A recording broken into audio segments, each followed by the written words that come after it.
السلام علیکم ورحمۃ اللہ وبرکاتہ رب اشرح لی صدری ویسر لی امری واحلل عقدۃ من لسانی یفقہوا قولی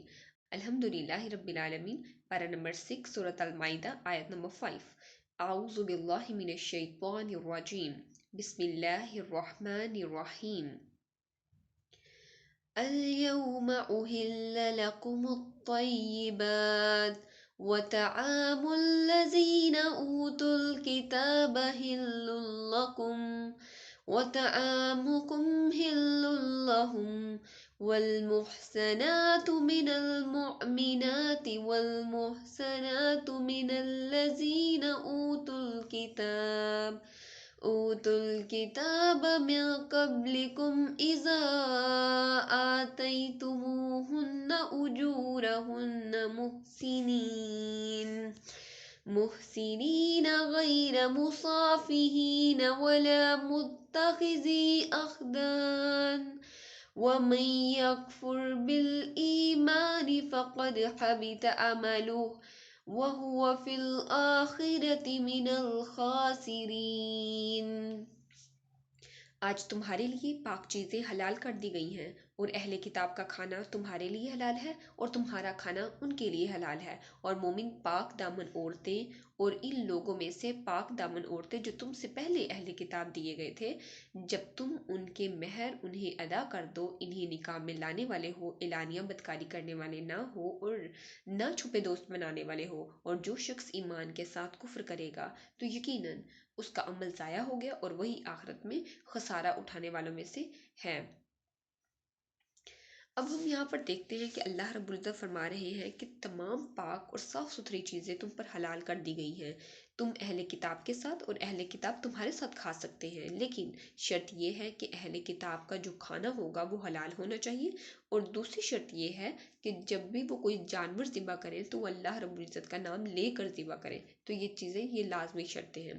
اسی طرح ہم دیکھتے ہیں کہ اب یہاں پر بھی اجازت ہے کہ جو مسلمان مرد ہے وہ عیسائی اور یہودی عورت سے شادی کر سکتا ہے، جبکہ انہیں شادی کرنے کے بعد جو وہ عورتیں ہوں گی، خاندانی عورتیں ہوں گی، نیک عورتیں ہوں گی، ان کے جو مہر ہوں گے انہیں ادا کرنے ہوں گے۔ اسی طرح اللہ رب العزت فرماتے ہیں کہ چھپی دوستیاں نہیں کرنی، چھپی دوستیوں سے اللہ رب العزت نے منع فرمایا، اور کھلم کھلا نکاح کر سکتے ہیں۔ اللہ رب العزت فرماتے ہیں کہ چھپی دوستیاں نہیں کرنی، کھلم کھلا نکاح کرنا ہے، اور ان عورتوں کے جو خاندانی عورتیں ہوں گی ان کے آپ لوگوں نے مہر جو ہوں گے وہ پورے ادا کرنے ہوں گے۔ اب یہاں پر مسلمان عورتیں جو ہیں وہ عیسائی اور یہودی مردوں سے شادی نہیں کر سکتی ہیں۔ اس کی وجہ یہ ہے کہ جو مرد ہے، عام طور پہ کہا جاتا ہے کہ مرد غالب ہوتا ہے، اس کے زیادہ امکان ہے کہ جو وہ اپنی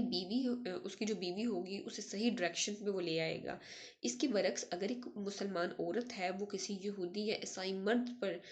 سے شادی کر لیتی ہے تو اس کی بھی زیادہ امکان ہے کہ وہ اپنا ایمان خراب کر بیٹھے، اس لیے یہاں پر مرد کو پرمیشن ہے کہ یہودی اور عیسائی عورت سے وہ شادی کر سکتا ہے، جبکہ عورت کو پرمیشن نہیں ہے کہ وہ یہودی اور عیسائی مرد سے شادی کرے۔ نبی صلی اللہ علیہ وآلہ وسلم اس دنیا میں جب تک تشریف نہیں لائے تھے تب تک جو یہودی اور عیسائی تھے وہ اپنے اپنے نبیوں کے دور میں مسلمان تھے، لیکن جب نبی صلی اللہ علیہ وآلہ وسلم آئے، اس دنیا میں تشریف لائے، جب ان پہ اللہ رب العزت کی طرف سے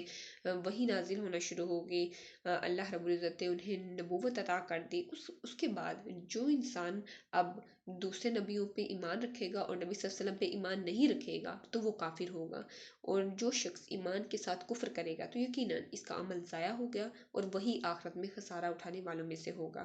اللہ رب العزت سے دعا ہے کہ اللہ رب العزت ہمیں دین کا سچا فہم نصیب فرمائے، اس پہ خود بھی عمل کرنے اور دین کا پیغام لوگوں تک پہنچانے کی توفیق عطا فرمائے، آمین۔